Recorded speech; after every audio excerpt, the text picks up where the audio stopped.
show. Still waking up. We're still waking up. Because I'm King Downing and I'm still waking up. He's still waking up. He was here almost all night doing other shows. We'll talk to him about that. We'll talk to you about that. Hey, ICE is detaining nearly 9,000 immigrants who have passed an asylum test demonstrating fear of persecution if they are deported home. We'll talk about that. We're also speaking with Dean Baker from the Center for Economic and Policy Research. He's going to talk to us about what this inverted bond yield curve means and how everyone is saying the sky is falling. All that and more here on the show. Stay tuned.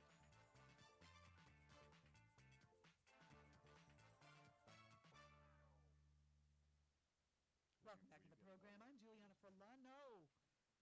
Hi, King. How's it going? All right, just running my mouth over here, dealing with some technical stuff. Technical difficulty, which always excites it excites you, sort of. Yes, I'm just racing right now. You gotta hit that. You were here last night. Yeah. I had a chance to fill in for Sally O'Brien and the Where We Live crew doing their program, and last night the subject was the health of some of our political prisoners and how the prison system is denying them much-needed medical care. Well, yeah. So that was pretty deep, and it was pretty late too. So. Yeah. So I say we need a cot. I was thinking of finding a secret place to stretch out here, but then it would have been Julianna Forlano waking up, King Downing. King Downing. Good morning. Hello.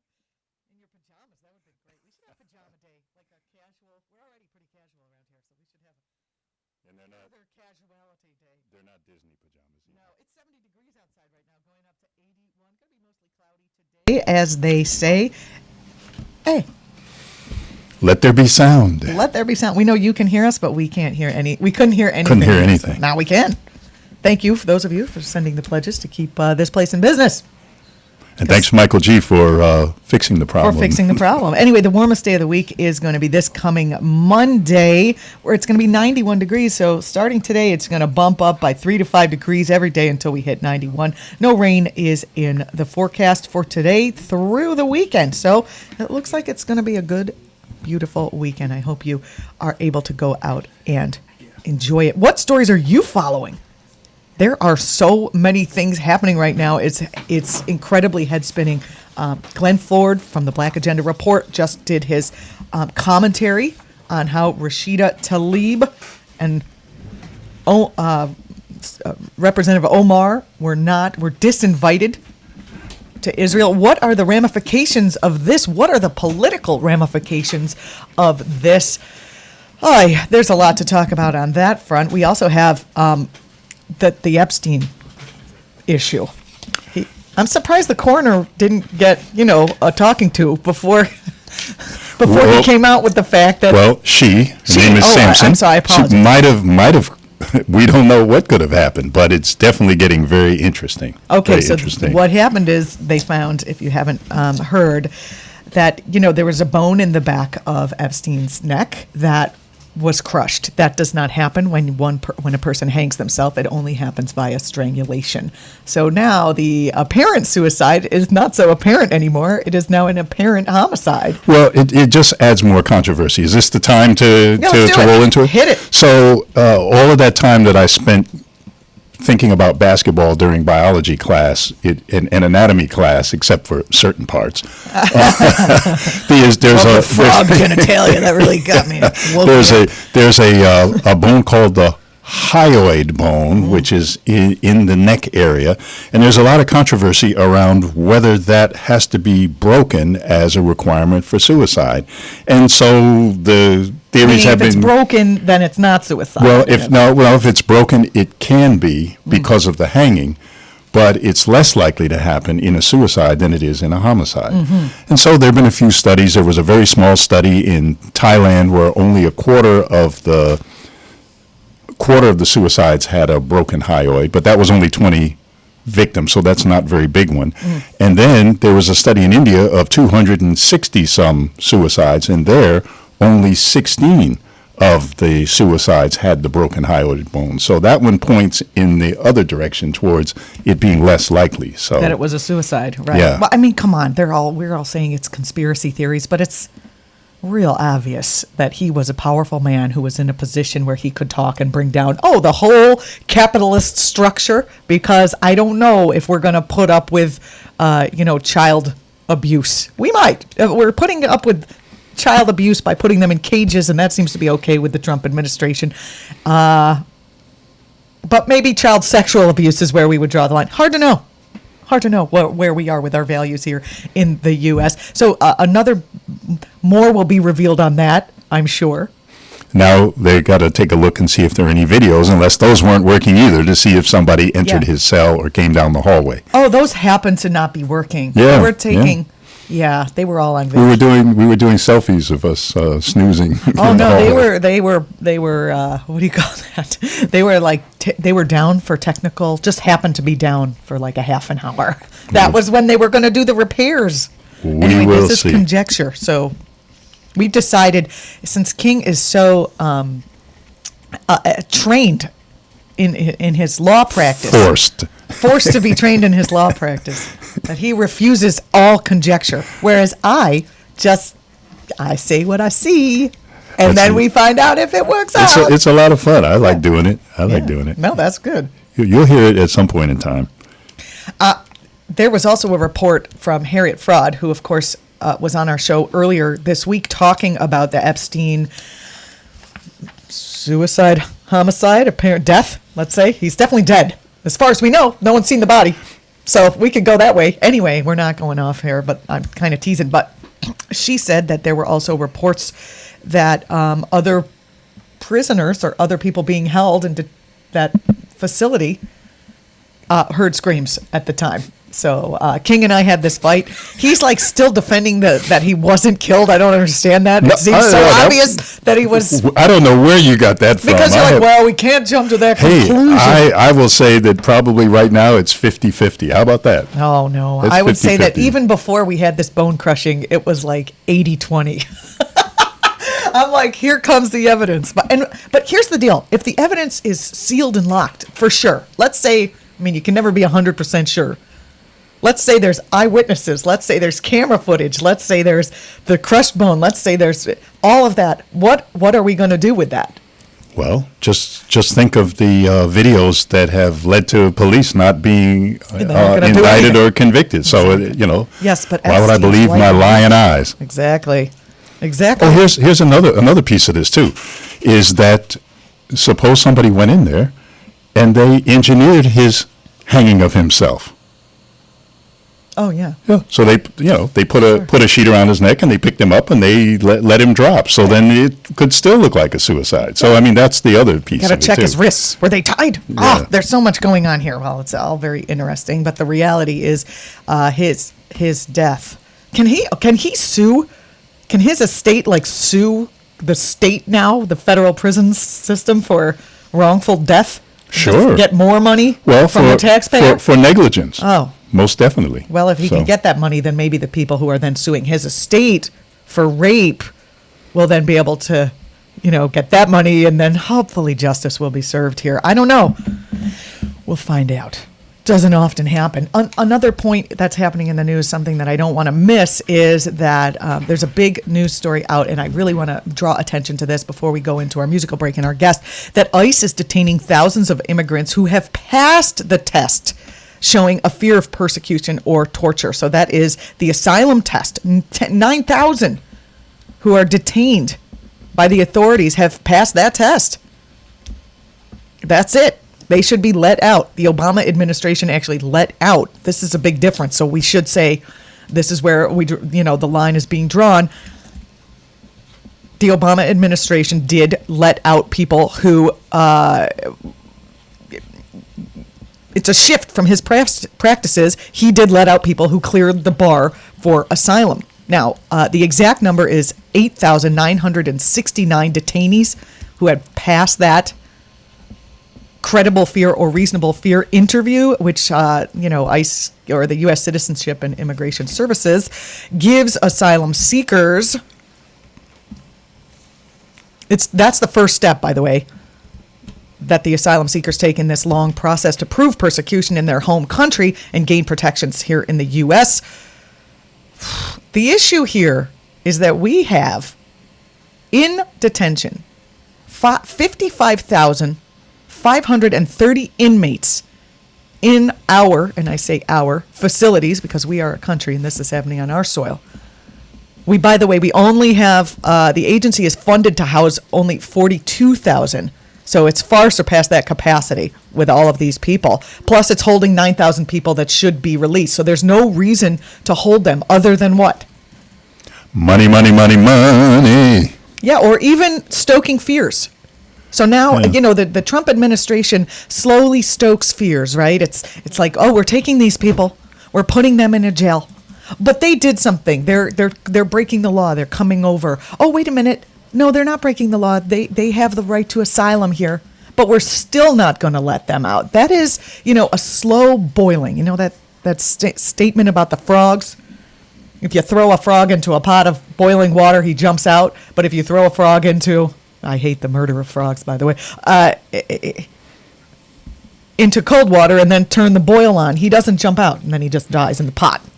I'm still moved by the money part too. I agree with that there's a lot of messaging there, but letting the people out would relieve them. Let's say at $200 a day, 9,000 people. That's almost $2 million a day going into the hands of, in some cases, private detention centers. I've got exactly. Yeah. And Warren said she wanted to close private detention centers. That's where I was going. That's it. Thank we you. think alike. Right. See how We're it works fist bumping here. That's right. on the live stream. If you There want to you go. watch on the live stream on Twitch or on YouTube, we are fist bumping right now, which is awesome. I think the cost for the population is over $1 million, as they say, $1 million a day. Mm-hmm. A day that's coming out of my pocket, and it's not like these people are being treated well. I could see if they were being treated like, with humanitarianism. Like if they were being treated like people in the give them projects food. or something like that. A little better. Yeah, like that. Right. Oh, boy. Anyway, you're listening to Waking Up. I'm Julianna Forlano here in the studio. King Downing, waking up, finally. He's waking up. We'll be taking your calls. But we're in the second half of the show, but right now we are going to take our musical break and we'll come back with Dean Baker. He's going to talk to us about this inverted, bond yield curve. What does this mean to me? Yeah. They say a recession is coming. Yeah, we gloss over this stuff, but it really has something to do with our pockets. So and we got to pay everybody's attention. totally crazy about it now. It's like the New York Times is talking about it. Everybody's talking about it. Finally. They love fear-mongering. How much is fear-mongering and how much is real? We're going to talk to Dean after this brief break. Stay with us.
wonderful Janelle Monet, a favorite of our assistant producer, Alana. You're listening to Waking Up. I'm Julianna Forlano in the studio with King Downing. So the recent news reports, the one we talked about yesterday, are warning of this impending recession. Now, people in the know who've been following what Trump is doing have predicted a recession this entire time because, his economic policies can't possibly stand. But there's this thing out there, inverted bond yield curve, which has preceded all recessions in the past 50 years. If you don't know what that is, you're probably in the same position as almost everyone. That's why we have on today's show our returning guest, Dean Baker, co-founder of the Center for Economic and Policy Research, who is going to help us make sense of what this news coming out about the health of the economy is and what we should really be taking away from this news. His blog, Beat the Press, provides commentary on economic reporting. Dean, thanks for coming on the show today. It's very timely. Hi, Julianna. Thanks for having me on. So you, one of the great things that you do is you set us straight on the reporting around issues. Progressive hosts have been saying, listen, there's going to be a recession.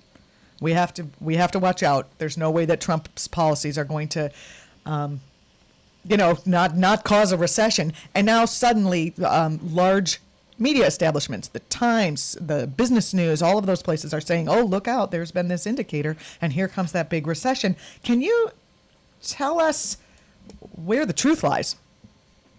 Well, I've actually one of those I've been skeptical about whether we'll see a recession. The reality is that president's policies, good or bad, generally influence the economy more in the longer term than shorter term. And Trump's tax cut was bad policy. It did actually lead to a short-term spurt in growth. You throw a lot of money out there, even you give it all to rich people, some of that gets spent. So that actually had a small positive effect, and we saw that in the data. But the issue is longer term. What is he doing? His trade war, there were some legitimate issues on trade, which he actually did raise during his campaign. The currency issue, that was a legitimate one, that our dollar was overvalued, that made our exports, our goods less competitive in the world economy. That was legitimate, but he's moved away from that. And more importantly, he's pursuing this in this utterly chaotic way, and that's really the big problem that has markets so rattled. So he's going, I'm going to put these big tariffs on China. No, I'm not. Yes, I am. I'm mad at Mexico over immigration. I'm going to put tariffs on them. He's picking fights with Canada that everyone's scratching their head. What are you fighting with Canada over? That's what's caused the big problems with the economy, at least in the U.S., in the sense that companies are trying to plan investment, and it's very hard to do. Are we going to have a 10% tariff on China for the next who knows how long, 25%? Are they going to retaliate? Because almost any company that's manufacturing things in the U.S., they're importing goods from China as well as other countries. So they have to try to figure out what are these things going to cost. And that's extremely difficult in an environment where you have a president that basically haphazardly raises and lowers tariffs. So that's the most immediate problem. And in terms of the inverted yield curve, there is this correlation. When we've had this inverted yield curve, and I'll explain that in a second, we've generally seen a recession.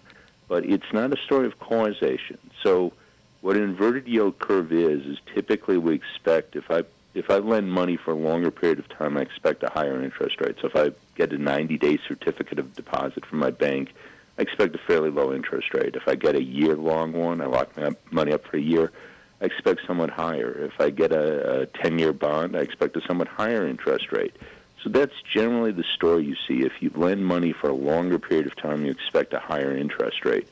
The inversion is when you actually have a lower interest rate on a longer-term loan, and specifically what the markets were looking at was that a couple days ago, and I couldn't tell you what it is today, but a couple days ago, the interest rate on 10-year Treasury bonds was less than on 2-year Treasury notes. So that was the idea of the inversion. You should see. So that basically says to you, after like 2 years or 90 days, things are going to get bad. That's the indicator, right? Yeah. So what that's saying, this is a market judgment. Markets are sometimes right, sometimes wrong. This is the market judgment that in the future we will be seeing lower short-term interest rates. So why would I accept a lower rate to lend money at 10 years than for 2 years? Well, if I think that 6 months out, the interest rate on lending money for 2 years is actually going to be a lot lower than it is today. So the markets are betting that interest rates will be lower, and then obvious next question, why would interest rates be lower, say 6 months out? Well, they'd be lower because the economy looks weak and the Federal Reserve Board will lower interest rates. So I'd get So a what lower you're saying is interest don't rate. buy a house right now. Wait 6 months. Well, that's actually a mixed story. I was talking to a reporter yesterday, and I said, well, if you have a secure job, so let's say we have a recession, but you have a pretty secure job, so odds are your job, you work for the government. That's not always secure, but let's for the moment say you have a secure job with the government. It might actually be a good time to buy a house because you get a very low interest rate, a very low mortgage. So, mortgage rates have fallen quite a bit. 30-year mortgages, the average is about 3.9 now, so they're lower than they've been for quite some time. So it actually may not be a bad time to buy a house if you have a secure job situation. If your employment situation isn't secure, yeah, well, that's not a lot. That's not a lot of people have that, especially these days, the gig economy. I recognize that, but we're speaking with Dean Baker. Dean, can you talk about, so it's slightly confusing the way the media is handling this. They are being both alarmist, and we can count on the media to keep us frightened and keep us reading, etc. But then they are also tamping down the alarm. So they're ringing a bell and then saying, but really, you don't have to worry. What do you make of that? Well, I think there's a lot of confusion and fairness to the media, and there's two bases for that confusion. One is we haven't seen a world like this. So recessions, I don't want to talk about recessions like they're a good thing. It's sort of like, oh, let's talk about traffic accidents. What do they look like? Well, they're bad things. But they followed a relatively predictable pattern. If you go back, the 50s, the 60s, the 70s, the 80s, when we got a recession, it was because inflation started to get high, the Fed raised interest rates, and that tanked home buying. I was just talking before about mortgages being cheap, good time to buy a home. Well, they'd raise interest rates a lot, so it tanked home buying, tanked car buying, and that gave us the recession. That was the basic story, and that was a fairly predictable pattern. But our last two recessions in 2001 was because of the crash of a stock bubble, and then even more severe in 2008, the collapse of the housing bubble. And we never really fully recovered, both our economy and perhaps even more so in Europe, never really fully recovered from that. And we're in this very strange world where you have negative interest rates in much of the world. I was just looking, if you wanted to lend money to the Swiss government, a 10-year Swiss government bond, you would be paying them 1% a year. I mean, it's kind of mind-boggling. You want to lend us money? Okay, how much are you willing to pay us? Zero. Yeah, so that's it's a strange world. So it's a very strange world that way.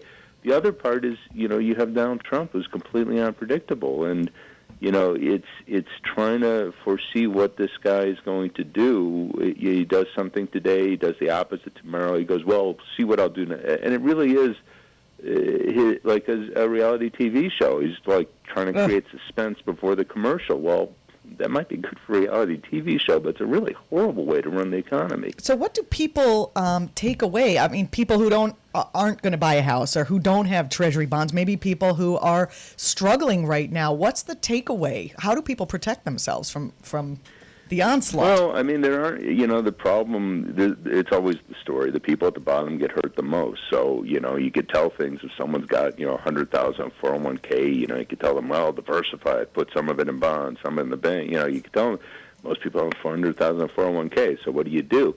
There's not a good story. I mean, I know most people are struggling to get by, make their bills every month, and what are they supposed to do if we go into a recession? Well, there's not a good story. I mean, I guess the one thing I would say, I'm very, very hesitant to say this, but, if you have a relatively secure job and you're thinking, well, your boss is a jerk, you'd really like to find a better employment situation, if it's a secure job, you may want to hang on to that. I'm reluctant to say that because I'd love to see people be able to tell if they have a boss who's a jerk, be able to tell them to go to hell and go work somewhere else. But, if it's a secure job, you probably don't want to give that up right now. I wanted to ask you whether there's a connection between the question I'm about to raise and what you've been talking about here, and that is that there are some financial experts who have been saying that the economy has been seriously hurt by corporations tying up a lot of money that should be in circulation by buying back their own stock. Can you comment on that? Well, the big issue here is that they're not investing a lot. So this was an issue even before Trump's tax cut, Right. that we hadn't seen the surge in investment, because the conventional story is supposed to be that when interest rates get low, then companies invest. Now, I was always skeptical of that because the evidence for that's actually fairly weak, but that's kind of the textbook economic story. So they weren't investing a lot.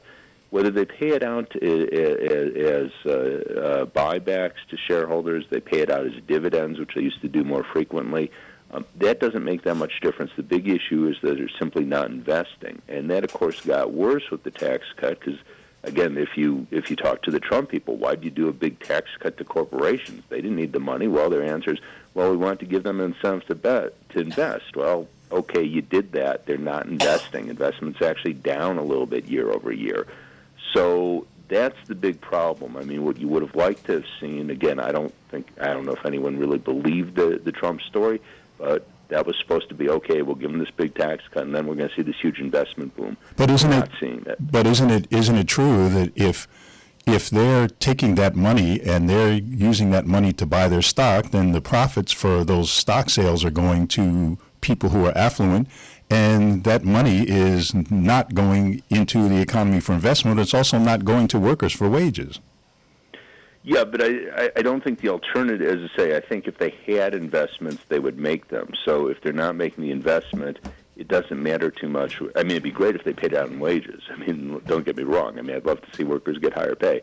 But I think there are alternatives. If they didn't pay it out as shareholders as buybacks, they pay it out in dividends, or they could just sit on it, which they were sitting on a lot of money if you go back 2 or 3 years.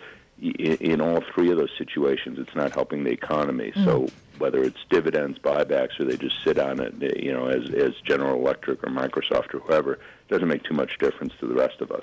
We're speaking with Dean Baker. Dean, you have recent columns out about automation. We're unfortunately at the end of our segment, but we hope you'll come back on and talk about that with us, because that is all over the media, and you say that there's some really misleading tropes in the media around that. But if you want to get on there and read what Dean has written before we're able to have him back in 2 weeks, he's a regular guest here on a Friday, you can go to Beat the Press. Dean, thank you so much for being on our show. I appreciate it. Thanks a lot for having me on. It's wonderful to have you on, because I need people to explain this. We have a lot of different kinds of economists on. We have Dr. Melvo, and we have Richard Wolff, and we have the kind that some talk about theory, some talk about specifics. It's wonderful to be able to have this kind of conversation. What do you think would happen if we got them all in the room at the same time? It would be good. It would be a good panel. It would be I don't know. It would be expensive because Dean lives on the other side of the country. Hey, thanks very much for listening. We have a musical break. You're listening to Waking Up. And after that, we will return with a little green news report and some other interesting things, as well as we'll be taking your calls. So if you have something to say, you can get on the horn right now, 212-209-2877, and we'll intersperse your calls into the rest of the show. Try to keep your comments on what is happening in the world today. What stories are you following? What do you think is very important today? 212-209-2877. It is Friday. Yeah. Finally. Long week? I know. Long week. You know, we talked at the beginning of this week with Harriet. Doesn't that seem like Eons ago. a long, long time ago? We'll be right back.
build walls, we'll grow wings. You can't keep us down because we're queens and kings. You build walls, we'll grow wings. You build walls, we'll grow wings and fly right over.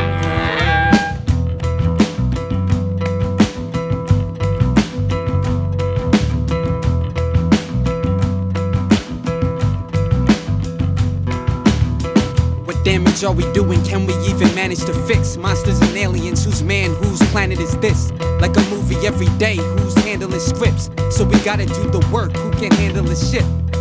Awesome. Rich girl. Alana's been picking out songs that go along with our topics, so she knew we were talking economy today.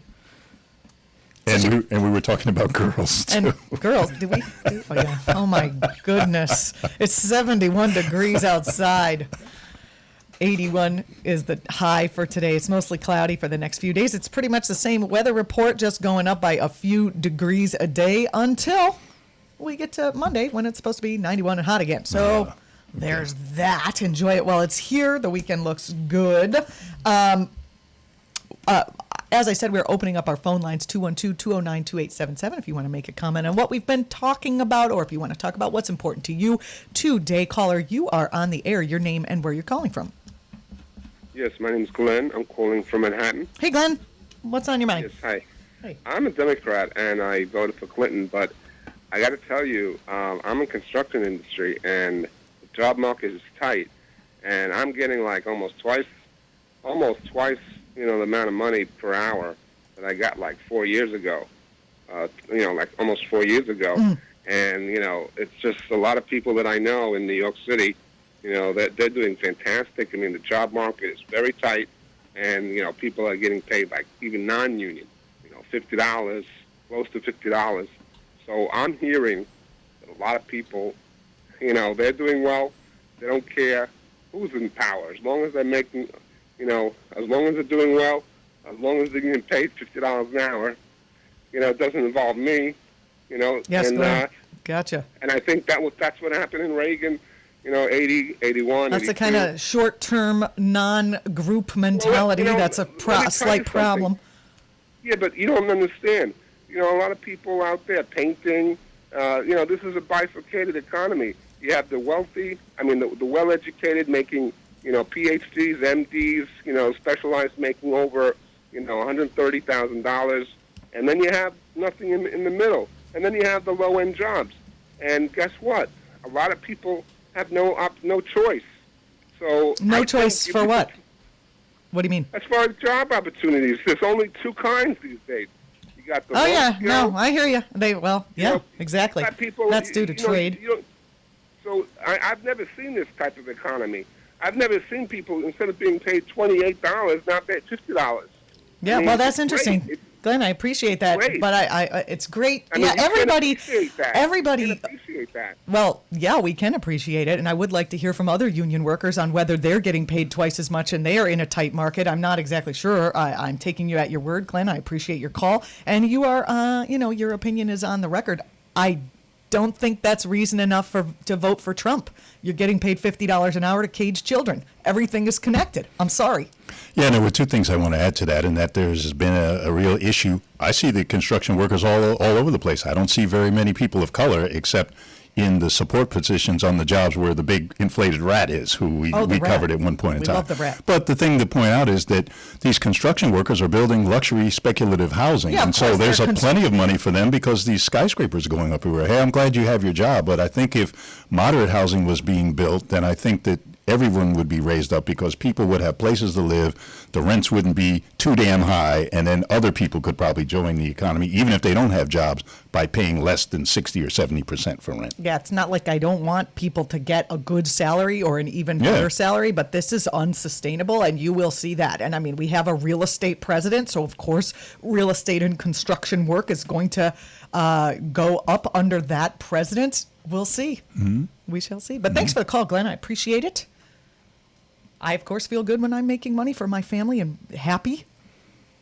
But we got it, I mean, the Democrats want to build a whole new infrastructure, right? They want to build a Green New Deal. I do believe there will be jobs in construction around a Green New Deal and lots of good union jobs. So the fear is unfounded, I believe, that if we vote for someone else, there's not going to be any work.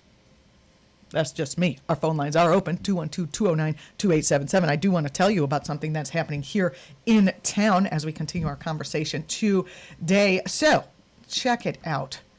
Earthstrike New York City, Sustaining All Life, and United to End Racism, those groups, are getting together to build and sustain a strong environmental movement. They say they have to, people need a place to share about the impact of the climate emergency on themselves, on their families.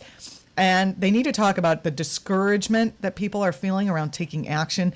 We need to support, to maintain, and build connections with each other and to address these difficulties together. And the groups are saying that they need a place to heal from the effects of our oppressive societies. Join Earthstrike to do this, along with these other groups, Sustaining All Life and United to End Racism.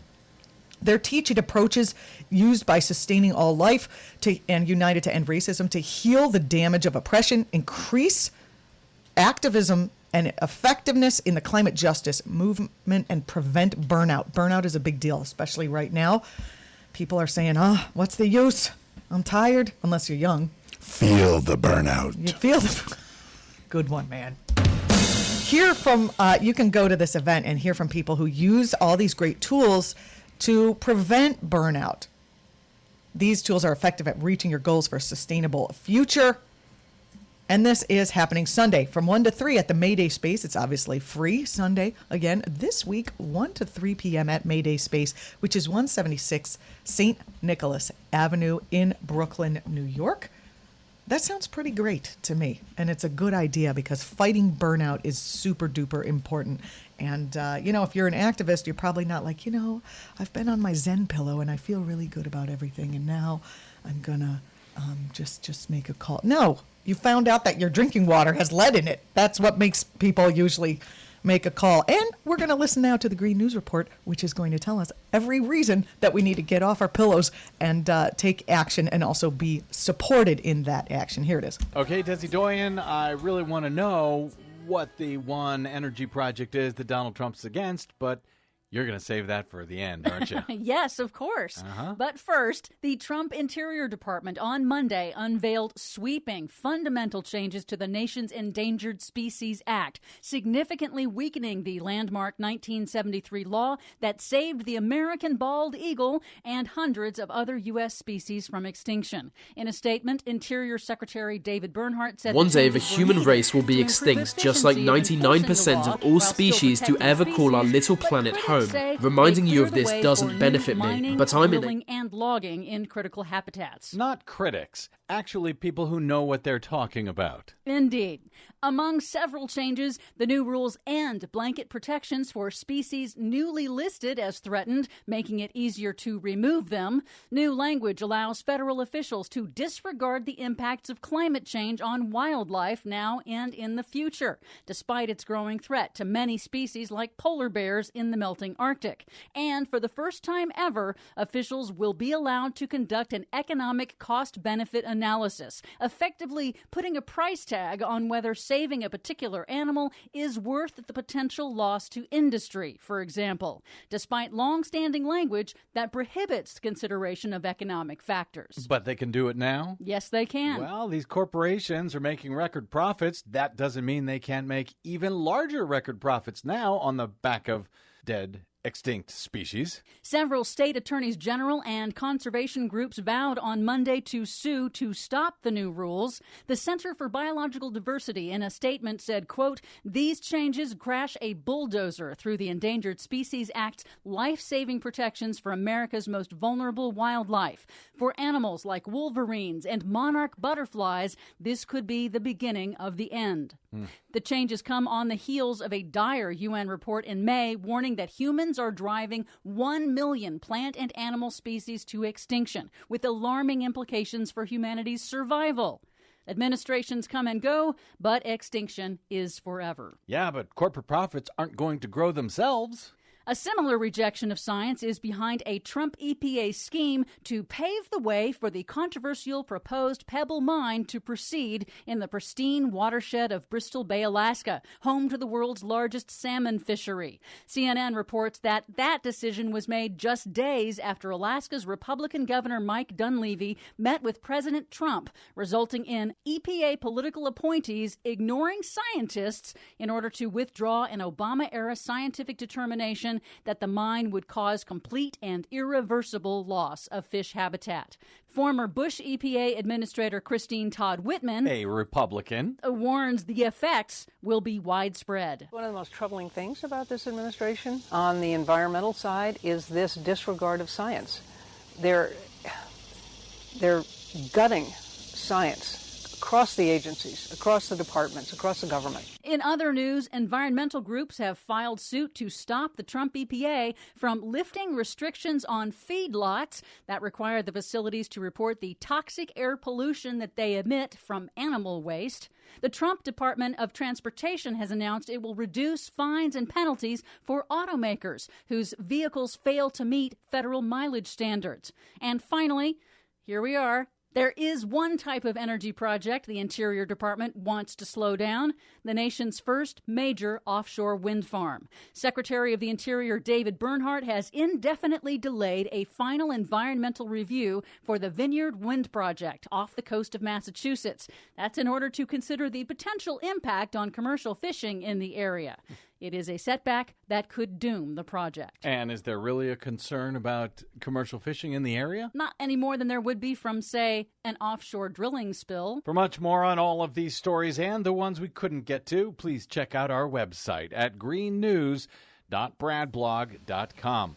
Find, follow, and share us planet-wide while it's still here on the Facebooks and the Twitters at Green News Report. I'm Brad Friedman. And I'm Desi Doyen. And this has been your Green News Report. Thanks, Brad and Desi. I'm Julianna Forlano here in the studio with King Downing. You're listening to Waking Up. If that didn't give you a reason to go to that May Day space on Sunday from 1 to 3, that's a good reason if you can go. 176 St. Nicholas Avenue. I really like the way that they are doing the intersection of racism and environmentalism and just the attitude that they're going about it. We're coming here to support each other so that we don't have burnout. Let's talk about strategies that work to affect change in this era, which is a little different than, let's putting it mildly, than some other eras.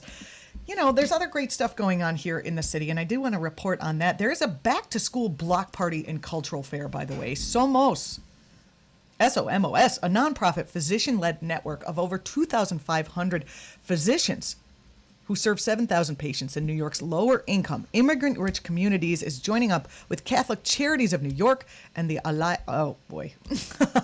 Can you say this one? Alianza? I don't speak Spanish. I wish I did, and I don't want to Italianize it. Alianza Dominicana Cultural Center. That's not. I know the org. That's why. Okay, that's why I said I knew you would. Yeah. They're hosting a back-to-school block party and cultural fair. Hundreds of students and their families are going to get together in Upper Manhattan to receive free health screenings, free lunch boxes with fresh produce in it, and partake in a back-to-school celebration. There's going to be live entertainment, carnival games, raffles, giveaways, food demonstrations, and more. Get Focused will also host an innovative book fair where kids can win free books by doing fitness activities and challenges and stuff like that. That is today, starting soon, 11 a.m., So get it together and get on over there. It's at Audubon Avenue between 165th and 166th. And we have one of the organizers with us. Hi there. Thanks for joining us on the program. I appreciate it. Are you there? Thank you. Thank you. My name is Dr. Tapia, and I am part of SOMOS. SOMOS. Can you and tell we us? would like to invite everyone in the community to come to our great fair. Talk about why this is important. Talk about why this is important for kids who are going back to school and their parents. It is important because we have several prominent organizations that are joining us to celebrate and to help our children return back to school very happily. We count on SOMOS, which is an organization of doctors, community doctors that have always been in our communities, And we have more than 2,500 doctors and over 700,000 patients that we serve. It's wonderful. And who is also the funding? Catholic Who's funding charity. the project? Who's funding the event? Somos Health, which is a group of more than 2,500 physicians. Right. We also have Alianza Dominicana, which has been in the community for many years, and the Catholic Charity Centers. And what can people expect around 11? I said that there's going to be demonstrations and carnival games and things like that. Talk a little bit more about what's going to be there. Yes, we are going to have health screening for everyone. And don't forget that we're going to have free lunch boxes for every child that attends the fair. And plus, we are going to have fresh produce, and we're going to have classes of how to prepare these healthy foods in a healthy and fun way. That's great. Health screenings are just for the children or for the adults too? Excuse me? Are the health screenings for children only or for adults too? No, for every participant of the fair. Free health and screening. depending on their age, we will do appropriate screenings. Excellent. So it We is. will also have games, very fun games for the entire family. We are going to have a health fair with free books. Oh, great. That's wonderful. Well, thank you so much for telling us about that, and I appreciate you sending us the information so we could give it to our listeners. Again, it is today from 11 a.m. to 2 Yes, p.m. it is today, starting at 10 o'clock. Oh, 10 o'clock. in I have 11 o'clock. Heart of Washington Heights Fabulous. on Audubon Avenue and 165th Street. So 10 o'clock between 10 and 2. Oh, that's good. That's sooner. Yes, Audubon great. Avenue between We want all our 165 community to be there. I know we're having a little problem with our phones overlapping each other, but I appreciate you coming on and talking about this, and I hope the community will come out and take advantage of the event that you have put together to support the families with children going back to school in the next couple of days or weeks. It's closing in. It's back to school time. I can't believe it already. Thanks again. I appreciate it. It is still time to enjoy the summer, but we also have to get ready to go back to school. Yes. Thank you so much. I appreciate you coming on the program. Audubon Ave between 165 and 166th Street, 10 a.m. to 2 p.m. Free health screenings for kids and adults. Thanks so much. You're listening to Waking Up. I'm Julianna Forlano. We got phone calls coming in, but we also have our on-the-ground host is coming on the show to talk about what's going on at 5 p.m. Oh, boy. Are we getting ready for back to school? I think it's that time. That there's a certain kind of energy because, a lot of things sort of geared to that. Businesses, people come back. And so it's school time is also work time and also activism time. It's activism time. And maybe the Congress will come back and start doing their jobs again. They're coming off break one of these days. That'll be nice. Although there's so much news with them on break that it's, when they're in session, there's even more going on. Hopefully they might be able to, push forward this impeachment push that's happening. Oh, we've got a majority now in the House that wants impeachment. That's all we need. Am I wrong? I am not. As long as they take Pence with them. Yeah, and they could take a whole bunch of people. I don't know if Pence is going to push the button. And Trump, I feel like any day he might actually push the button. It's scary. Beware of Pence, I'll tell you. Yeah. He pushed the button, but he wouldn't be tweeting about it. Oh, yeah, at least Trump would be like, I'm about to push this button. Yeah. It's a great button. It's the best button you've ever seen. It's going to be fabulous. It's going to be the biggest bomb ever. You're going to love it. Oh, God. I'm getting sick just making this joke. Anyway, you're listening to Waking Up. We have Esther Iram on the program. Esther, tell us what's happening on the ground today at 5 p.m. on WBAI. Well, I am hard at work and trying to reprise my interview with Gerald Horne about 1619. This, whether it's today, August 20th, August 16th, August 20th, around this time marks the actual anniversary of the arrival of African Americans in the English colony of Jamestown. And so this year has been this commemoration of that time. So I am trying to rebroadcast that and to bring out some of the really fascinating information he has there. But just looking at other anniversaries. It's the five years since Mike Brown was shot in Ferguson, and looking at the movement here. I know there was a tremendous movement in New York around Eric Garner, And also 1 year since 44 people were killed with a U.S. bomb. When a U.S. bomb struck a school bus in Yemen. And some activists. Terrible anniversaries. I hope. Yes. I hope we have some decent ones too. But these are good to look at. We don't want to forget our history lest we repeat it. So I'm looking at anniversaries, looking at August. Some activists are commemorating what they call Black August. Right. And they're looking at it's a political prisoner movement around looking at the deaths of George and Jonathan Jackson, and just really other important birthdays and dates in August. So that sounds that's fantastic. What we're doing on the ground. I hear in your voice I'm producing a show in 5 hours. I hear that in your voice. I gotta get it together, and I hear you. I live that also, and also I don't have. I wake up and I'm like, well, I guess it's done. I hope nothing happened since last night, because I checked just to make sure. I want to bring up the updated information to people, but I recognize that tone, and I'm sure if history is a guide, that On the Ground is going to be awesome by the time 5 o'clock turns around. So you can listen here on WBAI. Thanks for being on the program, and thanks for telling us. I look forward to hearing the program. Oh, thank you for having me. Oh, it's wonderful. I love having you every week. It's great. It's great. I'm happy to be on WBAI 99.5 FM in New York City. We have callers on the line. Do we have a minute to take one? I don't know. We'll take one real quick. Caller, you are on the air. Your name and where you're calling from. You're on the air.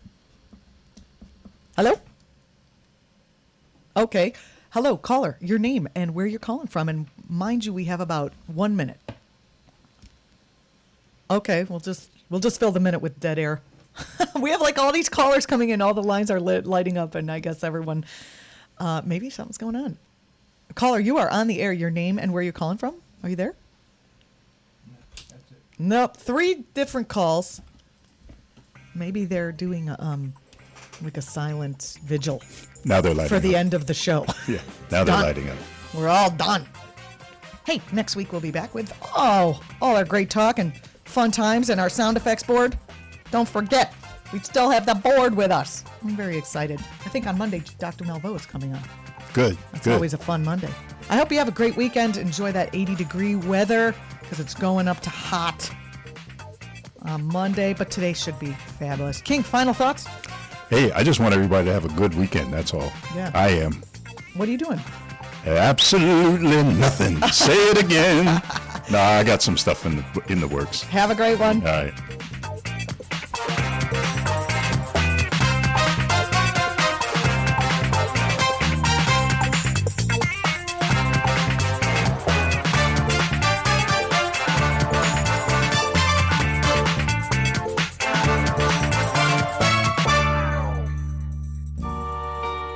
This is the mic check for Cat Radio Cafe. Testing. Testing. Stay tuned for Cat Radio.